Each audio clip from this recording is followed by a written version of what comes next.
jirti dhiyeenya kana. Dhimmi sooshaal miidiyaa dhuunfatee jiru dhimma gurbaa miliyoon dirribaasanii sanirraa wal qabatee olola deemaa jiruu fi waldhabbii hawaasaatii fi doorsisa deemuu fi waan jira takkaa jira. Walumaa galatti egaa ibsi bal'aa nama dura godhamee ture waan ta'eef amma bakkumarra jirruun isinii hima. Erga gurbaan kun hidhamee booda Musliimoonni magaalaa Naayiroobii keessa jiranii fi xiqqisho uummata kaan jidduutti qiriin argamee jira. Uummata guutuu osoo hin taane uummata bal'aa jidduutti osoo hin taane namoota tokko tokko agartee isa gaafachuudhaa dhufanirraa kan ka'e uummanni kun gaafa inni annabiyyi keenya arrabsu san eessa kutaniiti arraan tana as bahanii waan ja'urraa kan ka'e ijoolleen teenyalleen qaama seeraa biraan kutuudhaan nama tokko tokko irratti illee miidhaa geessanii turan isaanis ijoolleenis. Walumaa galatti akkamtu ture namoota isa deeggaru kan isa laalu kan as yaa'e kana jira kan isa nuu ibsa gajallatti maaliif namni biyya quudhaa qabu waan ta'eef. Tole sheekha galatoomaa jalqaba irratti yeroo gurbaan kun gara mana seeraa dhiyaate namni manni seeraa kan jalqabatti dhiyaate sun gandanuu gajii tokko achirraa qabamee ol fidame. Nama tokkootu ganamaan dhufee achitti isa laale yeroo zuurii duraa kana jechuudha. Nama achitti isa laalu san ijoolleen agarteeti bakka maallaqa kafalanii baasuu deemanii innillee duraan gaadha addateeti maallaqa kafalanii na baasuu deeman na baasan jee nama hedduun if duubaa qaba jechaa waan tureef maallaqa kafalanii baasuu deeman jechuudhaan ijoolleen waliin geesse oduun utuu quban qabnetti dhaqanii waajjira inni keessa jiru mana hidhaa inni keessa jiru san shirjaanii eeguu turan akkanumatti ifuma namni isaan geessellee tokko hin jiru. Zuurii booda dubbiin rabshaan takka kaatee turte achitti. Rabshaan kaates jarri nam lamaan tokko dhufanii UN irraa ergamne jedhanii isaan UN keessa hojjetan har'a ammaan tana teessoo waliin teenye UN keessa hojjetanii waan gaawwanni kun hojii keenya jedhaniiti isaanis dubbatanii dhufanii bakka san seenanii achirratti ijoolleen maal asii gootanii baasuu dhuftanii gaafanni arrabsu eessa kutan jechuudhaan nama tumanii akka malee madeessanii jira. Sani kan isinii mutura sheekhaa achirraa kan keegaa isaanillee galanii akkanatti achi nu reebanii turan arrahii jaanii poosti godhan suuraalee teenyallee fuudhanii waliin poosti godhamtee turte qilleensa irratti namni isaan qabee fide namni isaan ajjeese miliyoona 2 fudhatafaa maal jedhanii akkasitti waan akkas akkasitti akka illee poosti godhamtee turte gama keenyaa illee gaajolleen teenyaas aartee warra poosti nu godhe san fuudhanii poosti godhanii warri kunillee seeraaf dhiyaachuu qabanii warri isaan kana qindeessee akkana godhaa jiru isaanii wanni jaawuta akka deemaa turte. Walumaa galatti gurbaan qabame mana seeraatiif dhiheeffame hangamma mana seeraa jira guyyaa kaleedhaa seeratti dhiheeffame baay'ilamaan dabarfamee fi ammallee baay'ilama biraa eeggachaa jira. Amma immoo har'a hawaasa lamaan yaadaan gargar faca'ee jiru san kan muslimaatis kan kiristaanaatis nutilleen obboleeyyan keenya manguddoota keenya hedduutu jira manguddoota keenya sanii wajjin ta'uudhaan warri kiristaanotaa sanilleen obboleeyyan isaanii manguddoota qabatanii dhufanii bakka takka waliin teenyee waliin mari'annee dhimmi kun dhimma nama dhuunfaati. Miliyoon dirribaa jechuun nama amantaa bakka bu'u miti. Amantaa kiristaanaa bakka bu'u amantaa kiristaanaa keessaa uummata beenxeetillee bakka bu'u ortodoksii bakka bu'u uummata musliimaa bakka bu'u nama dhuunfaati. Kana jecha maaliif uummanni lamaan wal cafaqaa maaliif uummanni lamaan wal ajjeesaa nama kana jecha nama tasaatu hin beene jecha uummanni lamaan wali bobboohuu hin qabu jechuudhaan manguddoon lamaan teessee haasoytee dogongora gama lamaan irraa argame lachuutiifuu dhiifamni gaafatamee dhiifama walii godhanii amma booda wanni akkanaa ganaa akka itti hin deebi'amne yoo rakkoon argamtes waliin mari'atamee akka furamu. Namni dhuunfaa tokko yoo waa balleesse nama dhuunfaa san irratti tumsuu osoo hin ta'in waliin taanee waliin qabnee akka seeraaf dhiyeessuu dandeenyu irratti wal mari'annee sheekha akkasitti xumurree adda baane har'ahi gama hawaasaatiin wanni deemaa jiru jara duraan isa qabsiisan illee hidhan jaamuu fi ajjeesuuf barbaadan jaamuu fi maarree ololli dirri deemaa jiru san hundi miidiiyumarraa amma dhaamsi hawaasaa muslimaatiif akkasuma hawaasa Oromoo addunyaa marra jiruuf nuti dhaamuu barbaannu akkasuma isinillee nu gargaartanii ijoollota keenya ka kiristaanaatis ta'ee ka muslimaatis ka adda faca'ee yaadaan gargar bahee duraan walirra duruu eegale san amma ammoo dhimma nama dhuunfaatiif nama tokkoof jecha uummanni yeroo dheeraaf waliin jiraachaa ture ollaa kanaa fi kanatti kiristaanaa fi muslimni waliin jiraachaa ture san akka dur jiran sanitti deebi'uu qabanii. Ololli sooshaal miidiyaa irra deemaa jiru sanis dhaabbachuu qaba. Ummataa fi ummata wal ficcisiisuun gariin ajandaa kana fuudhee ganda galcheeti sooshaal miidiyaa kana akkuma isin argaa turtan warri Wallaggaa jedhanii Wallagga galcha mucaa fuudhanii Wallagga dhiisi ganda Wallagga keessaa tokko bakka bu'uu hin danda'u akkaan ayyaatutti gaa. Saniifuu ajandaa fuudhanii ganda tokko galchuun gaarii miti. Fuudhanii amantaa takkatti galchuun kun waan amantaa bakka hin buuneef gaafa fedhe kana arrabsee gaafa fedhe kana akkas godha waan ta'eef sanii fi olola deemaa jiru san akka gabbuusan akka dhaaban nutis nagaa qabna warri Naayiroobiidhaati. Nuti warri Naayiroobii lamaan gamalachuuti irraa manguddoon dhufte waliin teenye waliin mari'anne har'a dubbii xumurree jirra. Dubbiin gurbaadhaa immoo seera harka jirti waan seeraaf dhisne seeraatu laalee waan inni haqa godhatu itti murteessa.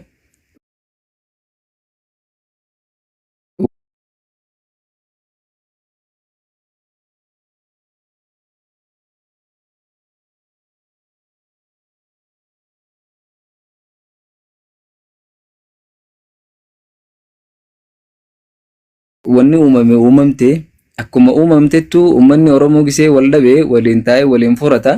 manguddoon lamaan wal dubbatanii wal haasawanii waan gama gurbaa tokkicha seera dhiyeeffamee seeraaf dhiisneetuma waan kan guututti dhiifama walii goonee akkasitti yoo rakkoon jiraattis wal mari'annee waliin furra jennee adda baane sheekhaa dubbiin jirtu kana waan dhaggeeffataniif galatoma. Maashaallah mee Ustaaz Maahir gaazexii keessan jiru garuu ni jira xiqqoo ergatee kutee Maahiruma jaa Maahiruma jaa lakkoofsa kaatu kutu mee tokko jaa tahin jechuun jetteedhaaf naaf himanii tan hin tahin niin harkee keessa jiraatanii akkasitti walii ibsuun waan gaariidha ture. Wallaahi isin antum qaddamtu lil islaami maa yakunu dhukhran lakum فيما أظن أكان يادوتي وان إسني بالقاية متكة تاريخ خيزتي دليتن أكمان مجروجي الردي بيتين جاء أني نمني خيني بكتنا بالشاتي بكتنا جهو هدون الرقم مدى وانين الرقم مدو في نمو ويتي اللينجين وقode قافتك نمو ويتي اللينجين وقode مكري adawwii kanarratti gaafa wayyaaneedhaati waan karoora gartee nu kanarratti warra toohidaa kanatti tumame kanarraa leenjii dheertuu takka nu godhan. Leenjiin san yaada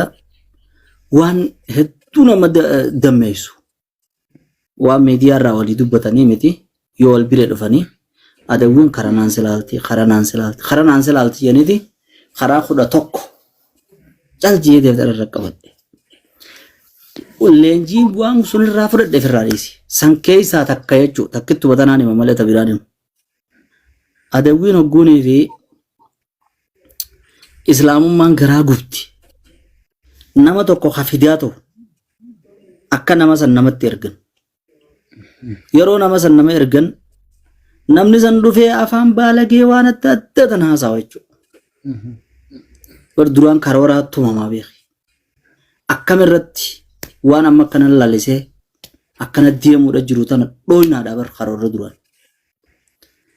yeroo namni san waan san balleeyse as ceeteeti ati nama san lib goote jechuudha. Khalas ajandaan jijjiiran ajandaan birabe hafarsaa wali kunoo warra nama jeesu warra lubbuu namaa baasu Joror keessattoota akkanaaf sinigalee ja'ama waan taateef yoo neefi namni tokko dhufee amantuma tanaa fi nama ati jaalattu si biratti arrabsellee wasaxatti jechuudha. Siif galaami ittu galatti jaalatteetis nurraadii isaan jettu niin jibba jetteetis yettee mammarattee feffeedee nama san haalu buumbattuun jettu tasgabbiidha waan takka keessatti deemuudha qabdan jechuu waani arraa miti gaafa aduun akkasin nu dukkanoytee maqaa mankaraarsitoota janii maqaa mankaraarsitoota baasanii nama diiniin deemu nama toohidaan deemu akkasitti harshin buusuudhaaf hidhaa buusuudhaaf itti deeman san karoora gaafas karoorfatan namoonni quba qabu leenjii tana maleedhaas tanaa jira tana malees tanaa jira takkitti tana malee namuun jeebeeke maaliif jennaan fitinaan gariin nama barsiisuudha taate haa Dhugaafet. fitinaan gariin nama barsiisu taate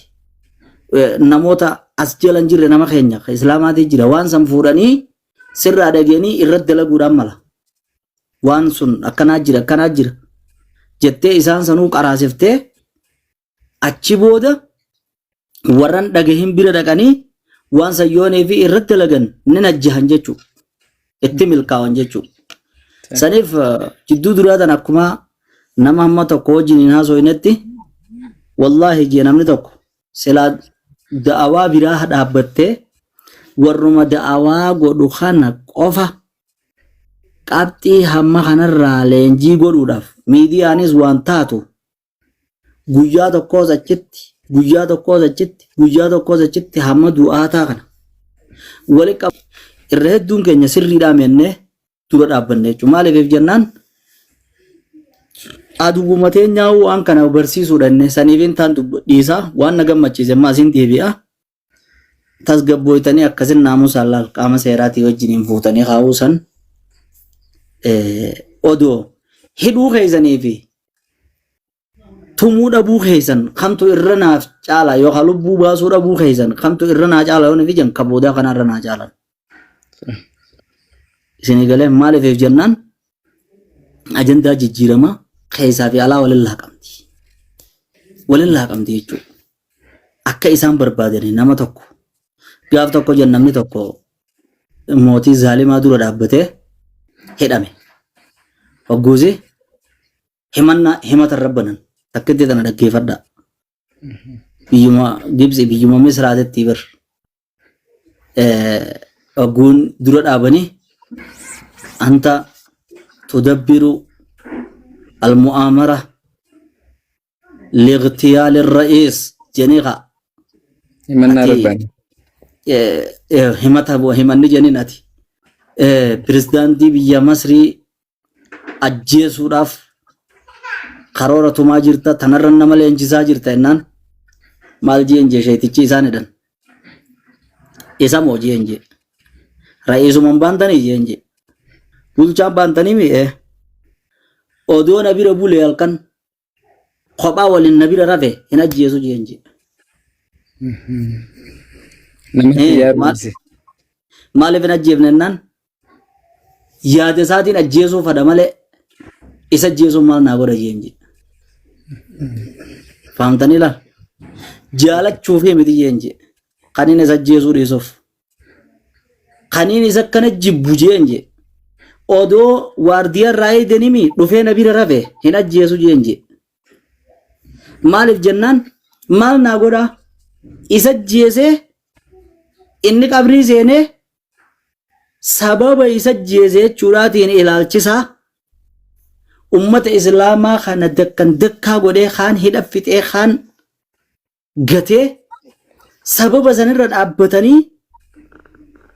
namni biraa waamee qaballeessuun maal naa godhaa ilaalchisaa guddisuudhaan fadhaa'e ilaalchisaa bishaan jala guuruun dikee jala guuruun isa ajjeesuudhaaf jeen jee odoo na beeytanii jeen jee ilaalchaan isaa qabu jecha kana narratti hin bantan laal dura akkana jeen anaatu du'a isaatiif isa ajjeesuudhaaf nama jaare jeen jee qabatamaan qabna akkasi osoo na beeytanii jecha kana naan hin jettan jeen jee kaayyoodhaan nan isaa qabu hayi kaayyoo akkam qabdaaf jeniin jennere kaayyoon inni qabuuf silaa beeytaniif jeen jee kaayyoo akkam qabdaaf hime kaayennaan odoo na bira kawa waardiyaa gootaniif dhiisi osoo na bira rafe gubbaarra dhaabbadhe akkasitti rasaasa qabadhe matatti hin dha'uu hin ajjeesu nama hordoftu filachuu irratti guyyaa qiyaamaadhaa zaalimni namni karaarra hin jirre harkasaa sheenaa quba if nyaataa je quba ifciniinaa je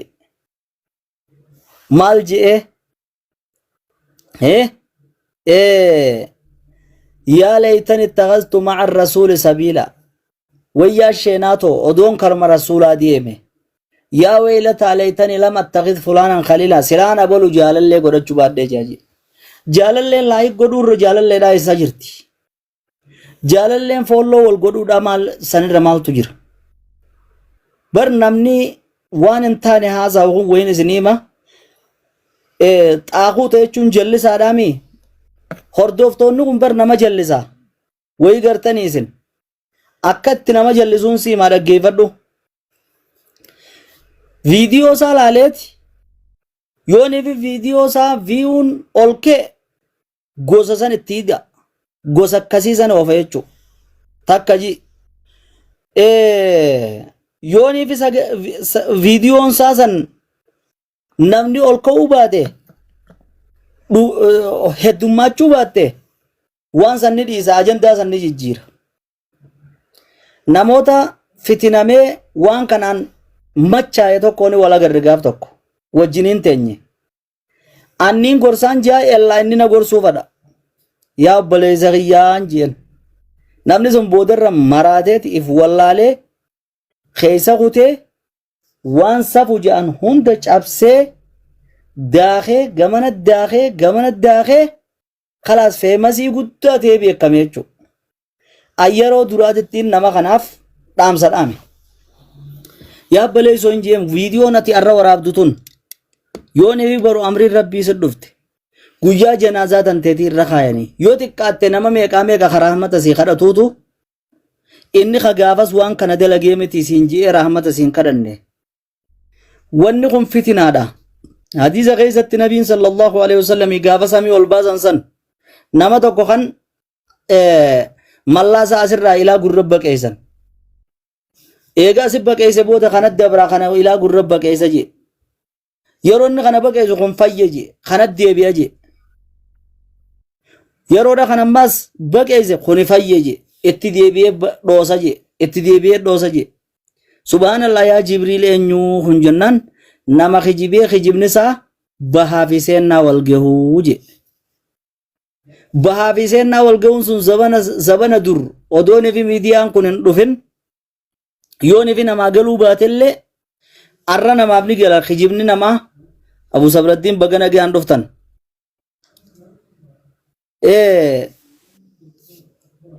zabana dur yoonii fi kan gartee kijibni bahaasennaa wal ga'uun sayyoo namaan galle zabana arraa namaaf gala akkamin namaa gala kunoo galgaluma kanatti bahaa fi seennaa kaabaa kibbatti namni waan kan kee dhaga'e jechuudha galgaluma kanatti jee ani gorsinaan namni san maal jee na booda bane yeroo sanitti tiktooka mee ati gaa akkanumatti taa'i naan jee na gorsitaami naan jee mee ati akkanumatti taa'i yeroo xiqqoo booda yoo kiyya kun dachaa sadi sibira kutuu baate nagartaa naan jee wallaahin jee waaniin maraadhee achi fiigee qaanyii takka fixadhee waan baruuf guyyaa qiyaamaadhaa naan tolle dabarsee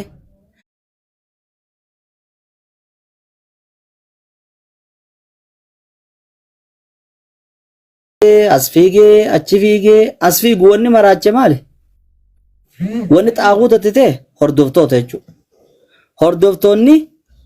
xaaquuta namatti jallisaa wanni nama jallisee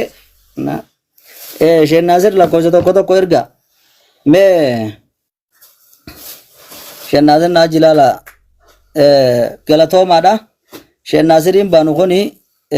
obboleessa keenya kan warra gaaddisa islaamaa Naasir harkeen jiraafi naaf lakkidha wallaahi xaaquunni xaaquutarra hama jallisaa hama hordoftoota kana kan harkuma dhawu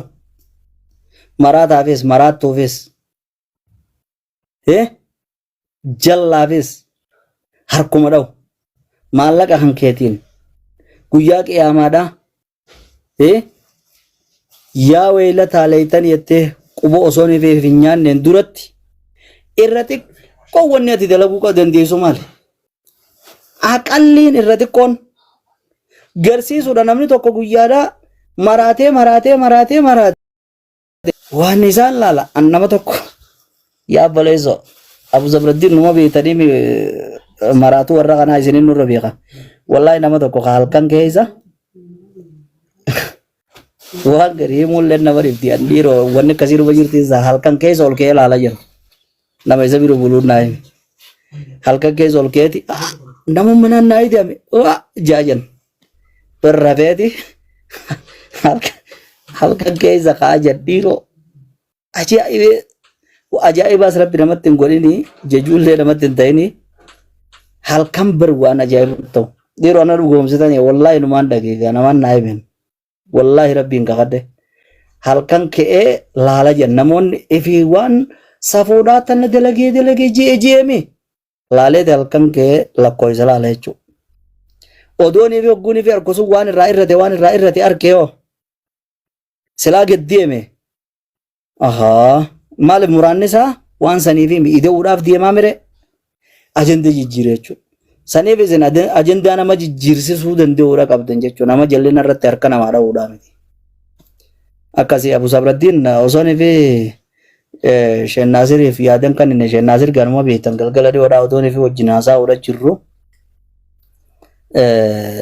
Waan inni nu baase nu adabee wanni kun nu baase amma sagantaa isaaf kannina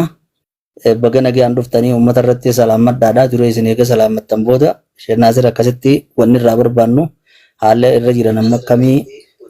taateelee waan mudannoo isaan mudattee jira waan adda addaa waan keessa jiranii jira akkasii isaan irraa dhaggeeffanna warri fayyaa daa'imman sun keessaa tokko imaamni isaa sagantaa ammaa karaa Abu Zabraddiiniin dabarsa. السلام عليكم ورحمة الله وبركاته. شفت عواصف هنا بقى نجان جراتب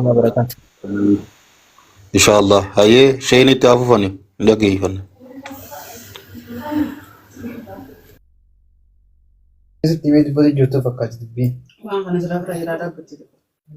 هيا أبو زبردين. شيخ دبر دبر سلام تاجي. هاي yaada qabdani dura yaada Sheekh Naasir made barsina Sheekh ما فين كان نجيتي ayye وجون بريد ما يجوا ayye taate silaa kaduru nu salaamatanii eega dubbattan booda kan nees gaaruma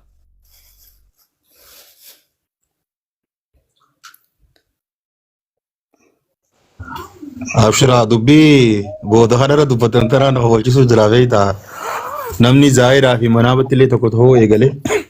يقعد بدو تنقدكي كم تك شاء الله لين دبدا بسم الله الصلاة والسلام على رسول الله صلى الله عليه وسلم أسبوع ده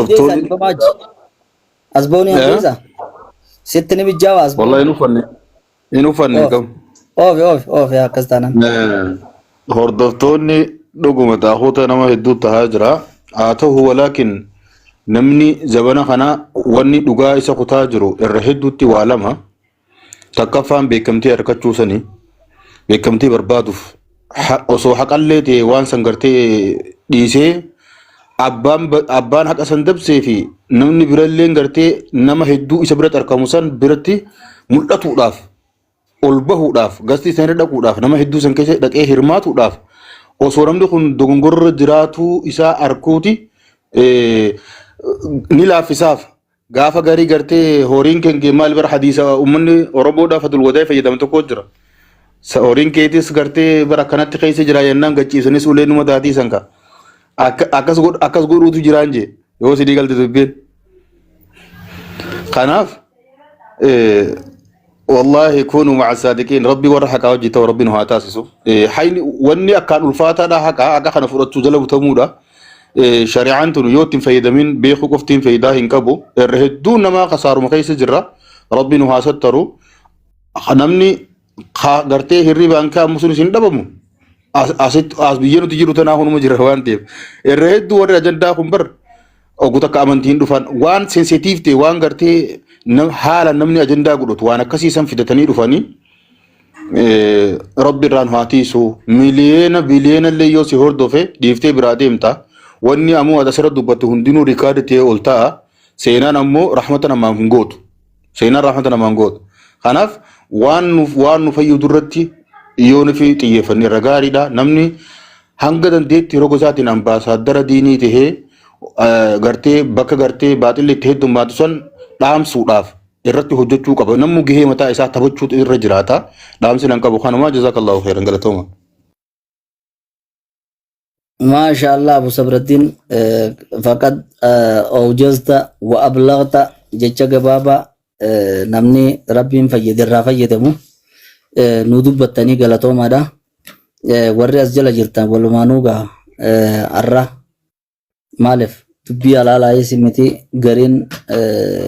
فيديو تكتا كموري تن نمني سن هيد أدابي توس كجلا كسو جرا خون كجي بالله تاتو mana هيد أدا جاب سمارة تيه خجوس نما جرا أوفي جامس وانا دادانو مديه مغا 4G ti wanni asirra jiru guutuudhaarraa guututti dhugoomsuun maa'uu hin taatu saniif mee warratti dhiheenya jiru qabuu jira maalirra jiranii akka mudannoon achi booda wanni isaan midotulleen kaaqoon ammaas khijiballee taatu bar viidiyoon tun fiigaatuma isa dhufti tan waan yettulleen nama dhufti lam warra gartee guyyaa sun mana cabsan ni hasasan maarre tahan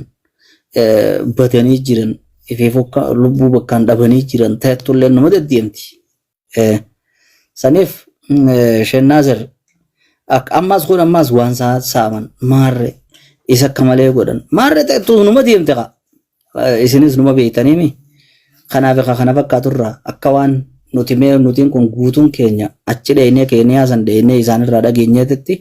asumaan Shenaazir jechuun gaafattoo muhaadaraa Keeniyaa dheenee isaaniin nu geesse warra gaaddisa islaamaati rabbi haa guddisu ammallee imaamni amiirri gartee gaaddisa islaamaa Keeniyaa kanatti isa mucaan kun ani hedduu ififis fuula durattis nama faarsuu hin fadhu namni illee na durattis nama faarsuu hin fadhu akka zollachuutu gaariidhaa miti